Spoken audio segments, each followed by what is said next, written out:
स्वागत है पंचऋषि क्लासेस के इस ऑनलाइन प्लेटफॉर्म पर। जैसा कि आप जानते हैं कि लेखपाल भर्ती परीक्षा का नोटिफिकेशन आ चुका है और उसी क्रम में हम लोग तैयारी आज एक नए विषय की हम लोग तैयारी प्रारंभ करते हैं। और ये जो नया विषय है ये है हमारी भारतीय राज्य व्यवस्था पॉलिटी के बारे में। तो इसमें क्या क्या महत्वपूर्ण हो सकता है उन सभी बिंदुओं पर हम लोग बात करेंगे। तो बिना देर किए प्रारंभ करते हैं भारतीय राज्य व्यवस्था। और भारतीय राज्य व्यवस्था की जो शुरुआत होती है वो संविधान सभा से होती है। तो आज हमारी प्रथम कक्षा में संविधान सभा के बारे में बात करते हैं। तो मेरे साथ साथ आप लिखेंगे भी, समझते हुए भी चलेंगे, क्योंकि लिखना अत्यंत आवश्यक। बिना लिखे काम चलेगा नहीं, इसलिए मेरे साथ साथ आप लिखते भी रहिएगा और समझते भी चलिएगा। चलिए, भारत जब आज़ाद होने के क्रम में आया और द्वितीय विश्व युद्ध के बाद ब्रिटेन की आर्थिक स्थिति कमजोर हो गई और भारत में चौतरफा आज़ादी की आंदोलन चल रहे थे।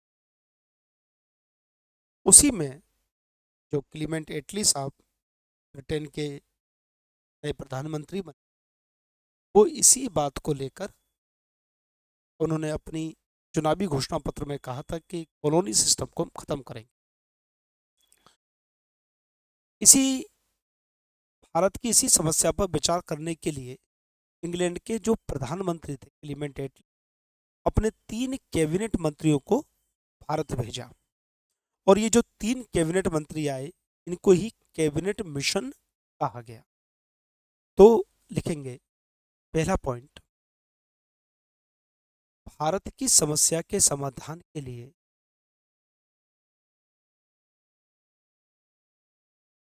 समस्या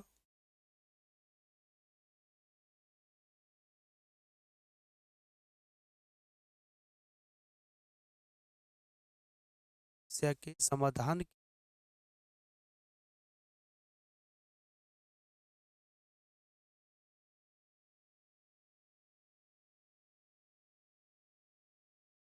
ब्रिटेन के प्रधानमंत्री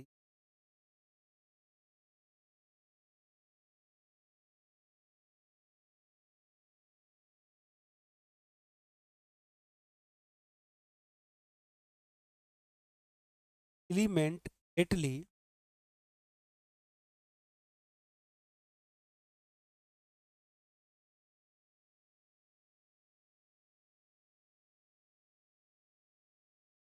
क्लीमेंट अपने 3 कैबिनेट मंत्रियों को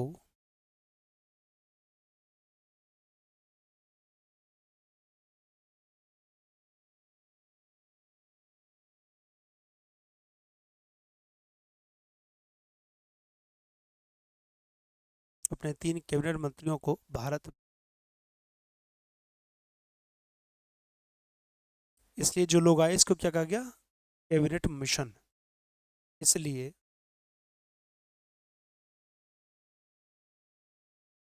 इसलिए इसे कैबिनेट मिशन कहा गया। कैबिनेट मिशन आया, कैबिनेट मिशन इसलिए कहते हैं क्योंकि तीनों कैबिनेट मंत्री थे। कैबिनेट मिशन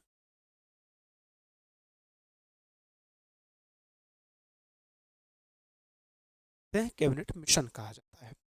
अब कौन कौन लोग आए, 3 लोग आए। सर पेंथिंक लॉरेंस,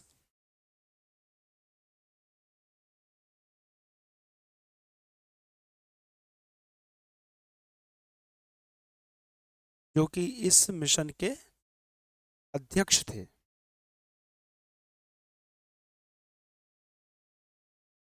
इस मिशन के क्या थे, अध्यक्ष थे। दूसरे थे एबी अलेक्जेंडर, ए भी सदस्य थे।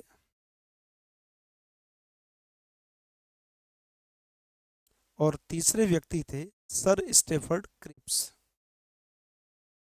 जो क्रिप्स मिशन में भी साथ में आए। तो ये 3 लोग आए। यहाँ से प्रश्न आ जाएगा कि निम्न में से कौन कैबिनेट मिशन का सदस्य था या कैबिनेट मिशन में शामिल था। तो 3 लोग थे, सर पेंथिंग लॉरेंस, एबी अलेक्जेंडर और सर स्टेफर्ड क्रिप्स। ये 1946 में भारत आए, 1946 में। अब इन्होंने कुछ तय किया, और जो तय किया वो ये कहा कि भाई 10 लाख की जनसंख्या पर संविधान सभा का एक सदस्य लिया जाएगा। यानी कि मापदंड जो करा वो जनसंख्या का बंटवारा किया और 10 लाख की जनसंख्या पर एक सदस्य बनाने की बात की। ये प्रश्न आ चुका है उत्तर प्रदेश की विभिन्न परीक्षाओं में। तो 10 लाख की जनसंख्या पर इस मिशन ने क्या बात करी, 10 लाख की जनसंख्या पर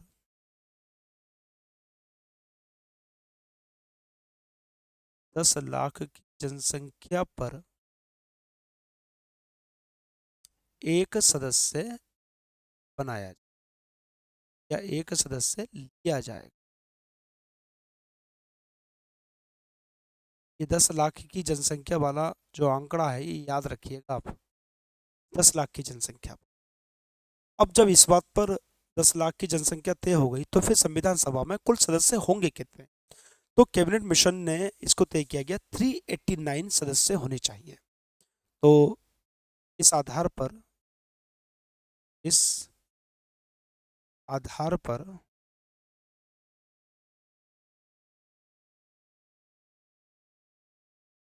कैबिनेट इस आधार पर संविधान सभा इस आधार पर संविधान सभा में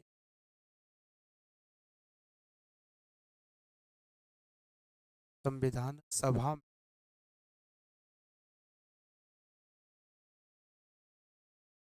380 सदस्य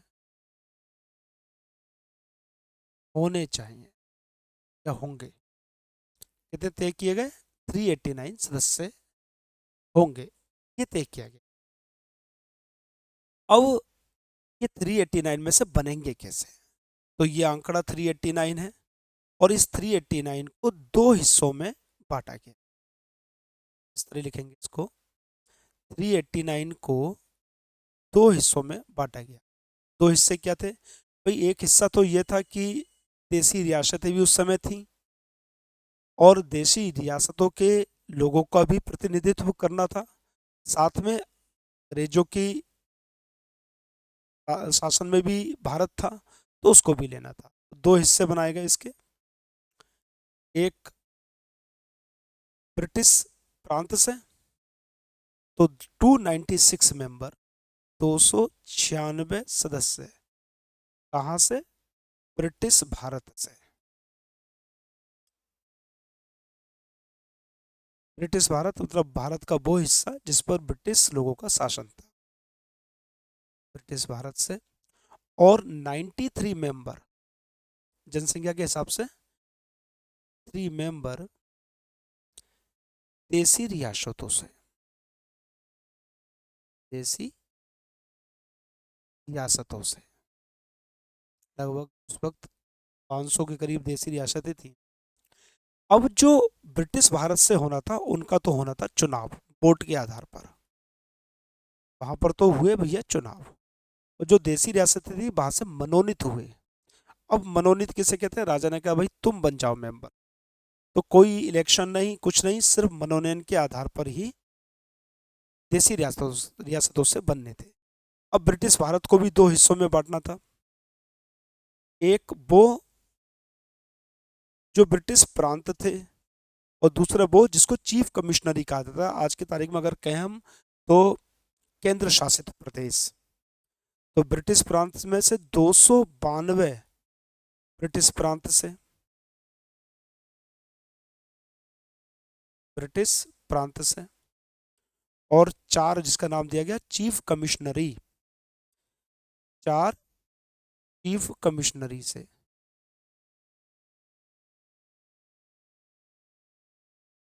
4 चीफ कमिश्नरी से।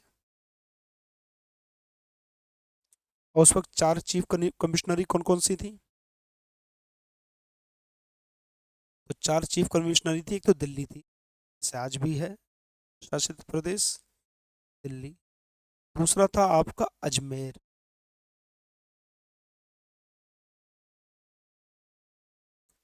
तीसरा था आपका कुर्ग। कुर्ग कहाँ पर था? कर्नाटक में था। कुर्ग कर्नाटक। और चौथा था बलूचिस्तान, क्योंकि तब तक अभी भारत का बंटवारा हुआ नहीं था। बलूचिस्तान। और बलूचिस्तान कहाँ पर है भैया? पाकिस्तान। तो ये 4 चीफ कमिश्नरी के क्षेत्र थे। और बाकी 292 सीटें जो थी वो ब्रिटिश भारत से ली गई और 93 सीटें ली गई देसी रियासतों से। और देसी रियासतों से जो ली गई वो मनोनीत हुए थे, उनमें चुनाव नहीं हुआ था। और जो ब्रिटिश भारत से थे वहां पर चुनाव हुआ था। तो इस तरह ये सदस्यों का बंटवारा हुआ कि वहां से कहां से कितने सदस्य आएंगे। 1946 जुलाई के महीने में इलेक्शन होते हैं। तो इलेक्शन होते हैं जुलाई 1946 को। क्या हुए? चुनाव हुए। अब चुनाव कितने पे होने थे? चुनाव होने थे 296 पर। अब इस चुनाव में भाई सीटें भी जीत के आए लोग। तो कांग्रेस जो सीटें जीत के आई इन चुनावों के बाद 296 में से, तो कांग्रेस जीत के आई भैया 208 सीटें। और दूसरी थी मुस्लिम लीग, और मुस्लिम लीग के हिस्से में आई 73। अब मुस्लिम लीग की किसिया बोले साहब ये तो बहुत सारी जीत लाए, हम बहुत कम लेके आए हैं। तो इन्होंने कहा भाई हम नहीं मानेंगे चुनावों को, जिसका आजकल कांग्रेस करती है। जब हार जाती है तो कहती है अब हम नहीं मान रहे हैं चुनावों को, वोट चोरी हुई है। उसी तरह इन्होंने भी कहा भैया हम नहीं मान। अब ये लोग जो जीत के आए इसमें महिलाएं जो संख्या थी, महिलाओं की संख्या थी 15। ये प्रश्न आ चुका है कि संविधान सभा में महिलाएं, तो महिलाएं 15। अगर बात की जाए अनुसूचित जाति के कितने मेंबर थे? अनुसूचित जाति के, एससी, तो अनुसूचित जाति के थे 26 लोग। और एसटी यानी कि अनुसूचित जनजाति के कितने लोग थे उस वक्त के हिसाब से?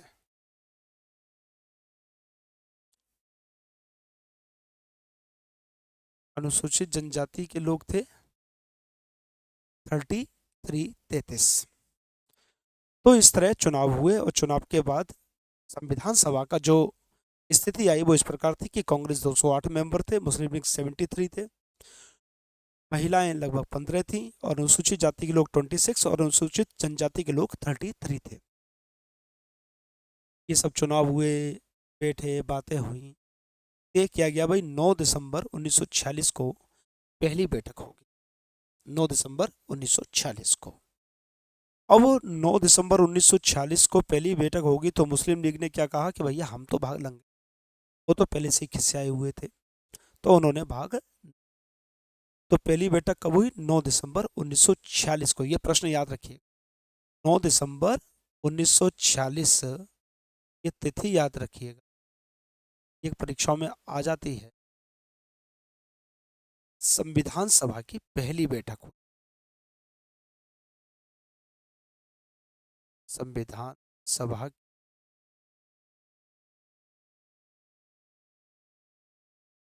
पहली बैठक, संविधान सभा की पहली बैठक। अब जब पहली बैठक हुई तो इसमें क्या क्या किया गया? सबसे पहले तो इसमें 207 सदस्यों ने भाग लिया। 207 सदस्यों ने। एक तो देसी रियासत उन्होंने नहीं लिया, वो तो पता नहीं, उनको भाग्य निर्धारित नहीं था कि जाएंगे किधर, क्योंकि एक बात रख दी गई थी या तो पाकिस्तान में शामिल हो जाए या भारत में या फिर स्वतंत्र रह लो। तो उनका ये पता नहीं था कि वो क्या करेंगे, इसलिए वो उन्होंने भाग नहीं लिया। दूसरा, मुस्लिम लीग ने भाग नहीं लिया।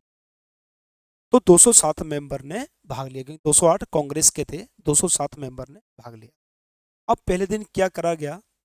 एक अस्थाई अध्यक्ष बनाया गया भाई। अब जब बैठक हो रही है तो कोई तो अध्यक्षता करें, तो उस दिन के लिए अस्थाई अध्यक्ष बनाया गया,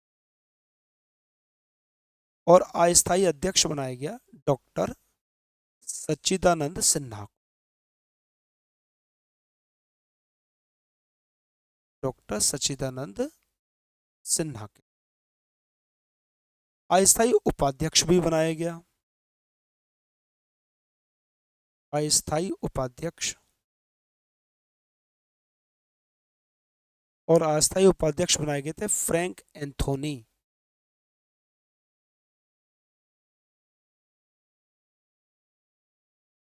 धोनी।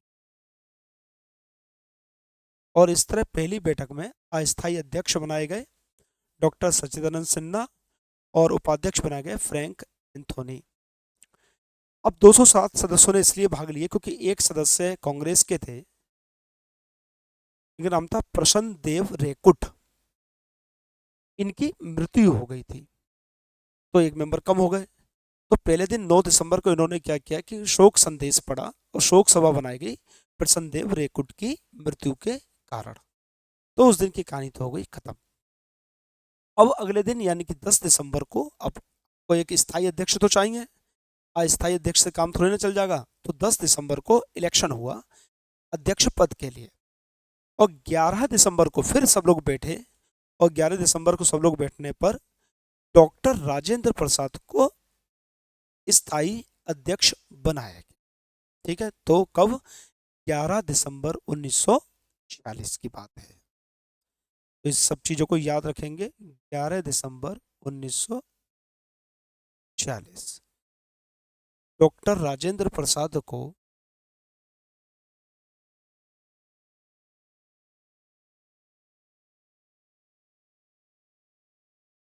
डॉक्टर राजेंद्र प्रसाद को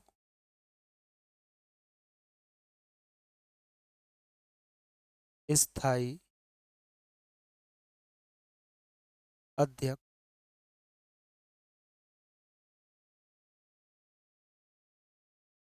बनाया।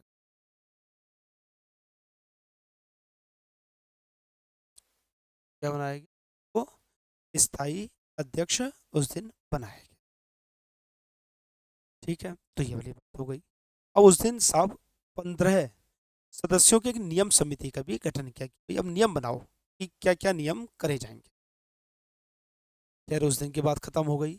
अब फिर लोग बैठते हैं 13 दिसंबर को। 13 दिसंबर 1946 को।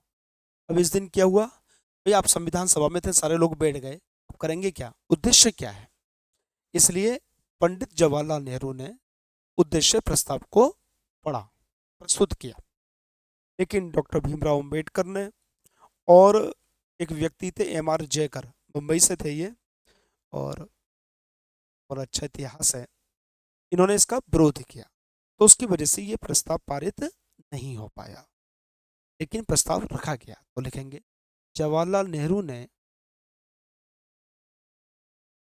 जवाहरलाल नेहरू ने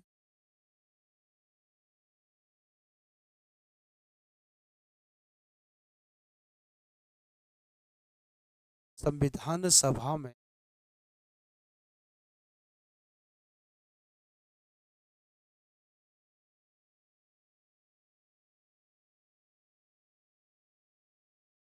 उद्देश्य प्रस्ताव प्रस्तुत किया। उद्देश्य प्रस्ताव प्रस्तुत किया। प्रस्तुत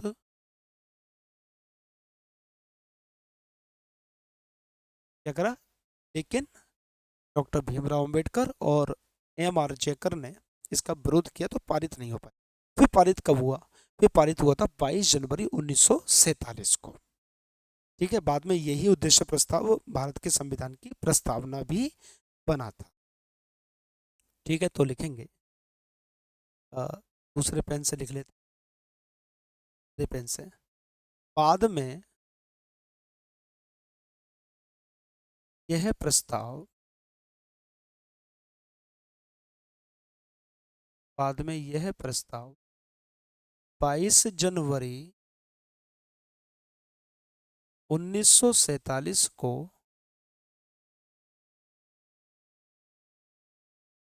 पारित हुआ। 22 जनवरी 1947 को पारित हुआ और यही प्रस्ताव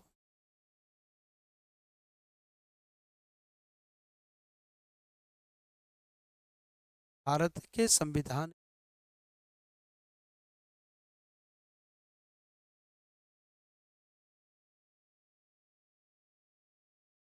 के संविधान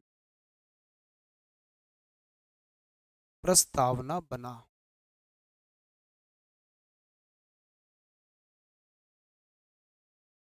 संविधान यही बाद में प्रस्तावना बना। एक अगला पॉइंट और करेंगे। Sir BN. राव को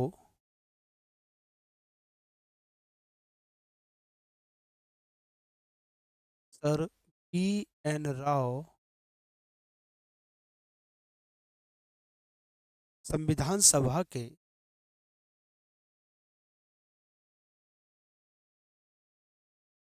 संविधान सभा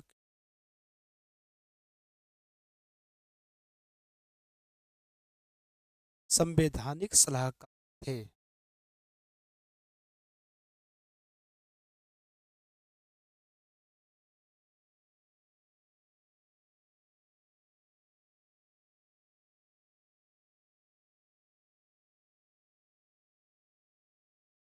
कौन थे? संवैधानिक सलाहकार थे। इन्होंने ही भारत के संविधान का प्रारूप तैयार किया। ठीक है, इतनी हम लोगों ने बात की। बी.एन. राव ने ही भारतीय संविधान का प्रारूप तैयार किया और इन्होंने बर्मा के संविधान का भी प्रारूप तैयार किया। तो वो कौन व्यक्ति थे? Sir BN. राव थे। ठीक है, अब जो बी.एन. राव साहब ने जो संविधान तैयार किया, ड्राफ्टिंग जो की थी, उसकी जांच करने की, उस पर विचार करने के लिए 29 अगस्त 1947 को 7 सदस्यों की एक प्रारूप समिति का गठन किया। तो लिखेंगे बी.एन. राव द्वारा बी राव द्वारा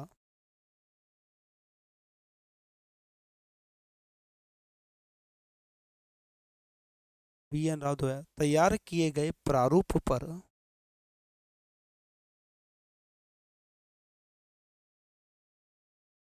किए गए प्रारूप पर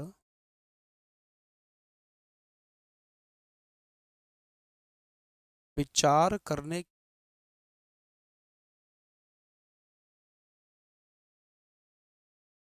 विचार करने के लिए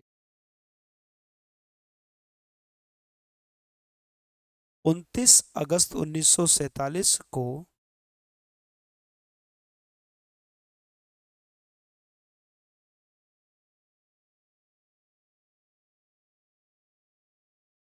सात सदस्यों की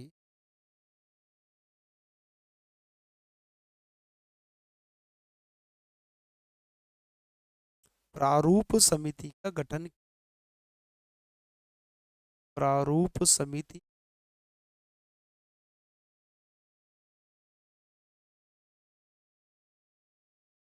गठन किया गया। 7 मेंबर थे और इसका गठन कब किया गया? 29 अगस्त 1947 को। अब कौन कौन लोग थे उसमें अगर बात करें तो उसमें थे,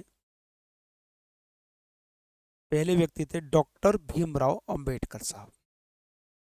डॉक्टर भीम B.R. अंबेडकर लिख देता हूं मैं, भीमराव अंबेडकर।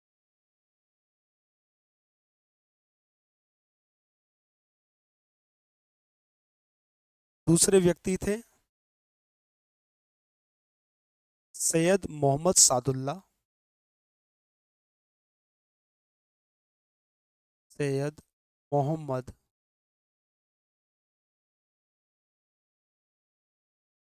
सादुल्ला।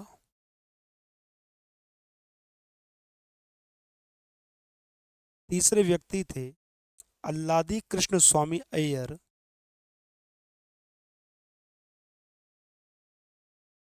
अल्लादी कृष्ण स्वामी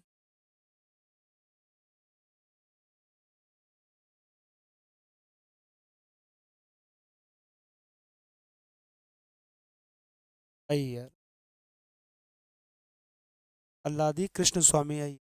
चौथे व्यक्ति थे एन गोपाला स्वामी अयंगर, एन गोपाला स्वामी गोपाला स्वामी अयंगर,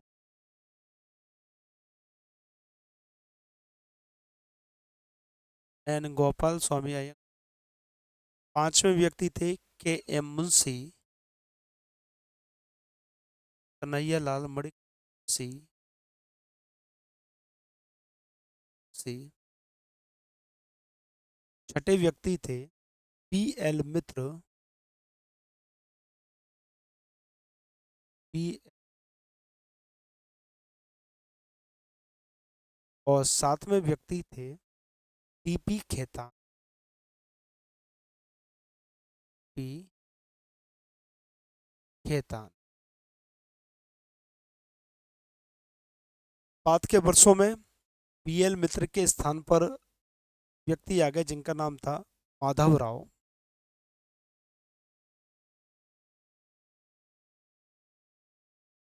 और डीपी खेतान के स्थान पर व्यक्ति आ गए कृष्णमाचारी, कृष्णमाचारी। एक की मृत्यु हो गई, दूसरे ने स्वास्थ्य खराब होने की वजह से इस पद से हट गए, उनके स्थान पर बाद में आ गए कृष्णमाचारी। तो इस तरह ये 7 लोग थे, इन्होंने जो बी एन राव साहब ने जो प्रारूप तैयार किया था उस पर विचार विमर्श किया, या कहें उसका भारतीयकरण किया गया था। सैयद मोहम्मद सादुल्ला जो साहब थे ये मुस्लिम लीग के व्यक्ति थे, बाकी 6 कांग्रेस के मेंबर थे, और ये मोहम्मद सादुल्ला साहब मुस्लिम लीग के एम मुंशी एकमात्र ऐसे व्यक्ति थे जो सीधे तौर पर कांग्रेस से जुड़े थे। बाकी कांग्रेस से जुड़े नहीं थे, लेकिन कांग्रेस की सीट पर जीते थे, लेकिन कांग्रेस से जुड़े हुए।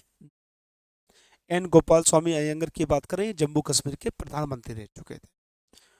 तो जम्मू कश्मीर के संबंध में जो भी बातें थी उसमें इन लोगों ने अपना विशेष रूप से योगदान दिया। ठीक है, तो इस तरह ये बात हो गई। अब जब संविधान सभा बना तो अध्यक्ष भी बने, अध्यक्ष के बाद उपाध्यक्ष भी बने। तो उस समय 2 उपाध्यक्ष बनाए गए। अब 2 उपाध्यक्ष बनाने का कारण ये था कि भाई एक तो बने अंग्रेजी भारत से और दूसरे बने देसी रियासतों की तरफ से। तो उपाध्यक्ष भी संविधान सभा में 2 थे, एच सी मुखर्जी थे, एच सी मुखर्जी। और H C Mukherjee British Bharat के की तरफ से थे, यानी कि जिनका चुनाव हुआ था ब्रिटिश भारत।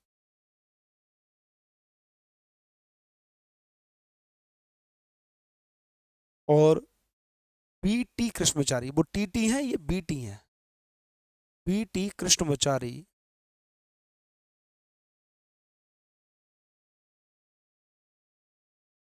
ये देसी रियासतों की तरफ से थे,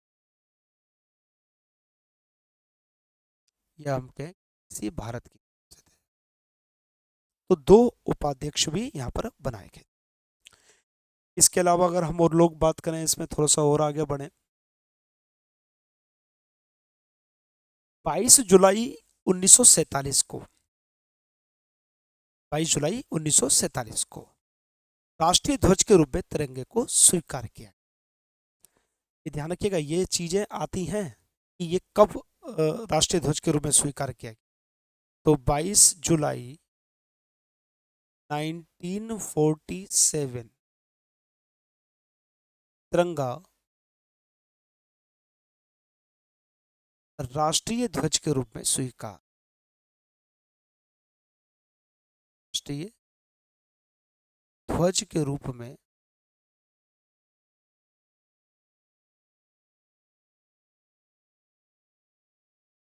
राष्ट्रीय ध्वज के रूप में स्वीकार किया। 14 सितंबर 1949 को हिंदी को राजभाषा बनाया गया। जैसे 14 सितंबर को क्या मनाया जाता है, हिंदी दिवस मनाया जाता है। 14 सितंबर 40 हिंदी राजभाषा के रूप में स्वीकार। लिपि देवनागरी राजभाषा के रूप में स्वीकार। राष्ट्रभाषा नहीं है, राजभाषा, इसमें भी अंतर है। रूप में स्वीकार। राष्ट्रीय जैसे ध्वज है, जैसे राष्ट्रीय भाषा नहीं है, इसलिए 14 सितंबर को क्या मनाते हैं हम, हिंदी दिवस मनाते हैं।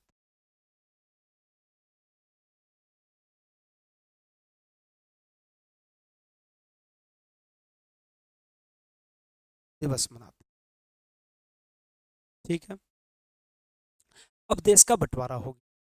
देश के बंटवारे के बाद भाई जो भारत पाकिस्तान का हिस्सा बना, उसके जो मेंबर थे वहाँ की संविधान सभा में चले गए। तो देश का बंटवारा होने के बाद भारत की संविधान सभा में रह गए 299 सदस्य। तो लिखेंगे 15 अगस्त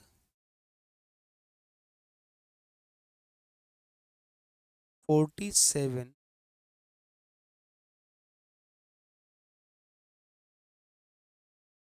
47 में भारत की संविधान सभा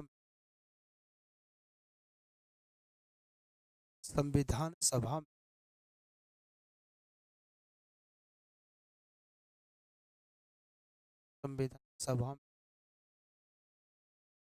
299 सदस्य रहे।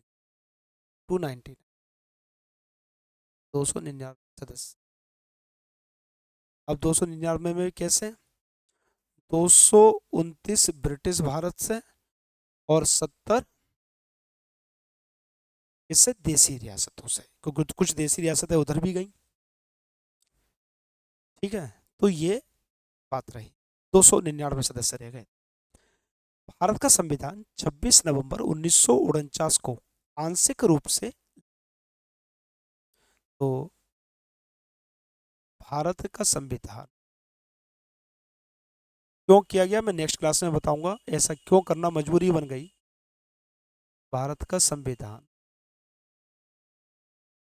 आंशिक रूप से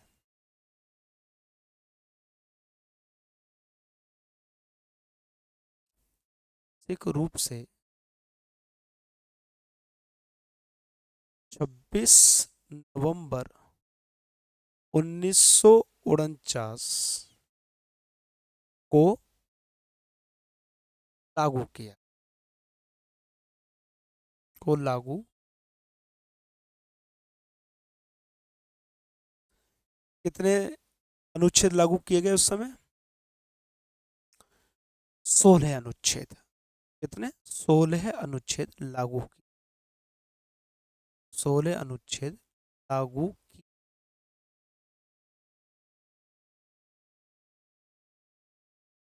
इसलिए 26 नवंबर को हम क्या मनाते हैं, संविधान दिवस मनाते हैं। पहले विधि दिवस मनाया करते थे, अब इसको संविधान दिवस मनाते हैं, ठीक है। तो ये लगभग पृष्ठभूमि में तैयार की, क्या क्या पृष्ठभूमि है। अब जो संविधान सभा थी, इस संविधान सभा के दो कार्य थे।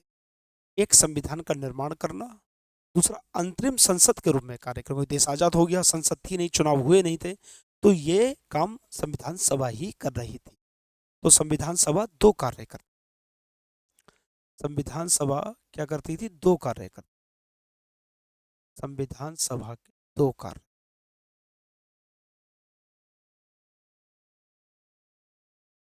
दो कार्य कौन कौन से। पहला पहला मुख्य रूप से था ही संविधान का निर्माण करना,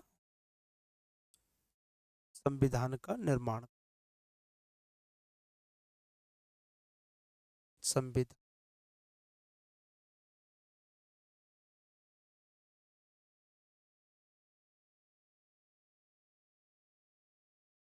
अब जिस वक्त वो संविधान का निर्माण करते थे उस समय अध्यक्षता कौन करता था? डॉक्टर राजेंद्र प्रसाद।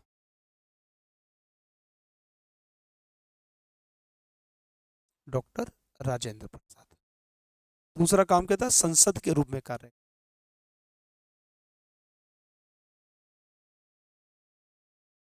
संसद के रूप में कार्य कर।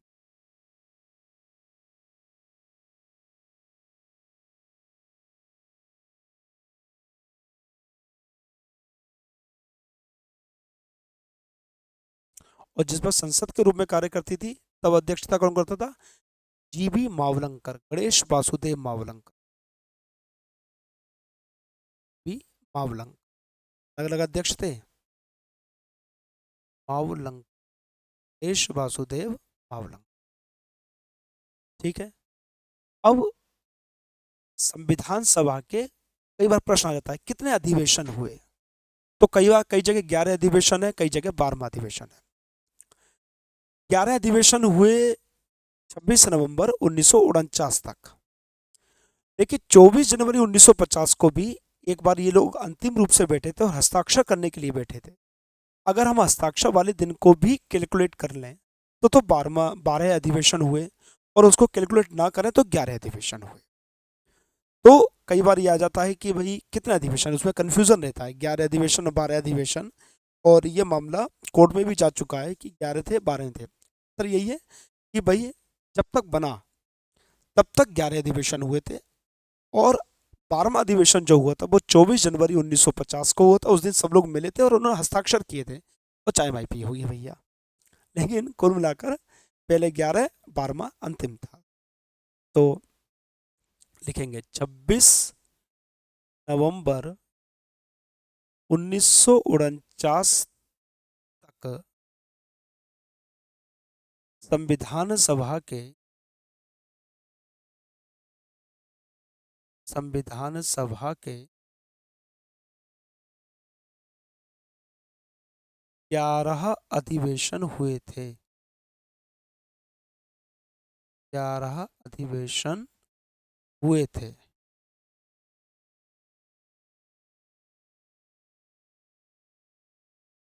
24 जनवरी के 2 दिन पहले 1950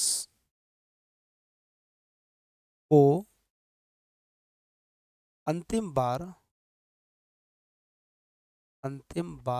एकत्रित हुए।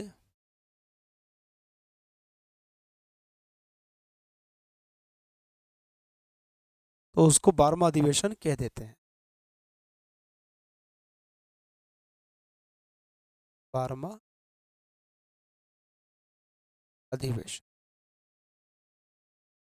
ठीक है। अब अंतिम दिन क्या करें ना, हस्ताक्षर करा। कितने लोगों ने हस्ताक्षर करा? 284 सदस्यों ने हस्ताक्षर किया।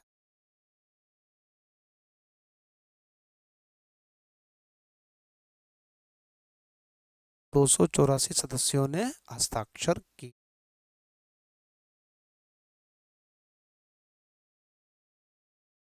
284 ने। ठीक है। अब कई बार प्रश्न आ जाता है कि भाई इसका सुलेखन किसने किया, इस पर डिजाइन किसने बनाई?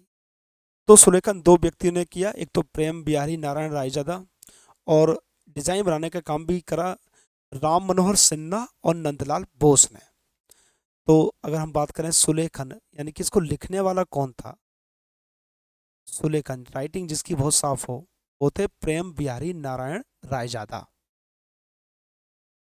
प्रेम बिहारी नारायण रायजादा। और इसकी अगर डिजाइन की बात की जाए, इस पर जो चित्र बनाए गए हैं तो दो लोग हैं, नंदलाल बोस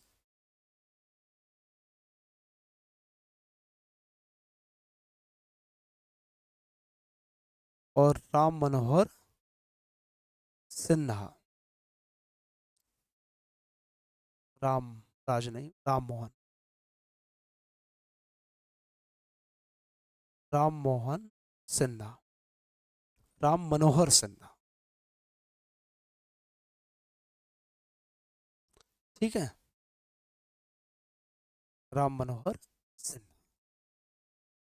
तो इस तरह भारत की हमने संविधान सभा के बारे में कुछ महत्वपूर्ण चीज़ें, जो महत्वपूर्ण बातें थी, वो सब पढ़ी। अगली कक्षाओं में आगे की चीज़ पढ़ेंगे और अन्य चीज़ों की तैयारी करें। तब तक के लिए आप सभी का बहुत बहुत धन्यवाद। Thank you.